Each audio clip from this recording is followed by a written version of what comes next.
ایک مجھے کہنے لگا جی یہ تو سنت ہے. میں کہا سجدوں میں ٹانگیں کہاں ہوتی ہیں, وہاں تو اکٹھی ہو جاتی ہیں, اس وقت خلاف سنت کیوں پڑھتے ہو؟ میں دکھاؤ کہاں تک سنت ہے. تو حافظ صاحب نے کہا کہ ہم جب صفیں بناتے ہیں تو اس وقت ہم ٹانگیں بہت چوڑی کرتے ہیں تاکہ صفیں جلدی بھر جائیں. کہ حضرت آپ جتنی کاٹ کاٹ بھی ٹانگیں پھینکنا شروع کر دیں تو 80 صفیں آپ سے نہیں بنیں گی.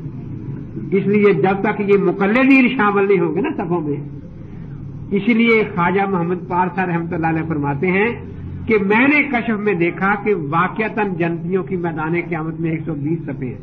جیسے خواب میں بعض اگلا واقعہ نظر آ جاتا ہے نا, اللہ والوں کو کشف میں نظر آ جاتا ہے, اور ان میں 80 صفیں امت محمدیہ کی میں نے گنی. پھر میں نے کہا کہ اب آگے بھی دیکھیں تو 80 صفوں میں 60 صفیں حنفیوں کی تھی. حضرت ملا علی قاری رحمۃ اللہ علیہ فرماتے ہیں کہ یہ بات بالکل صحیح ہے, کیونکہ حنفی ہمیشہ باقی 3 اماموں کے مقلدوں سے 2/3 اور اس بلکہ زائد رہے ہیں. کسی زمانے میں بھی حساب کر لو تو ان کی تعداد زیادہ رہی ہے. تو مقصد یہ ہے کہ ہم جو نماز پڑھتے ہیں یہ وہی نماز ہے جو اللہ کے نبی پاک والی نماز ہے. نبی پاک کی نماز صحابہ نے سیکھی, صحابہ وہ نماز اور قرآن لے کر کوفے آئے. اب قاری آسم کی قرات وہ کوفے سے ساری دنیا میں پھیلی اور امام صاحب نے نماز مرتب کر کے پھیلا دی. یہ قرآن بھی صحابہ والا قرآن ہے, یہ نماز بھی صحابہ والی, لیکن ایک رافضی اس قرآن کا دشمن ہو گیا, کہتا ہے یہ قرآن صحابہ نبی والا قرآن نہیں, اور دوسرا رافضی اس نماز کا دشمن ہو کہتا ہے یہ نماز نبی پاک والی نماز نہیں. ہمیں جس طرح اس قرآن میں شک نہیں, اس طرح اس نماز میں بھی کوئی شک نہیں. دعا کرو اللہ تبارک و تعالی ہمیں اسی حق اور سچ مسلک پر قائم رکھیں. وآخر دعوانا الحمدللہ رب العالمین.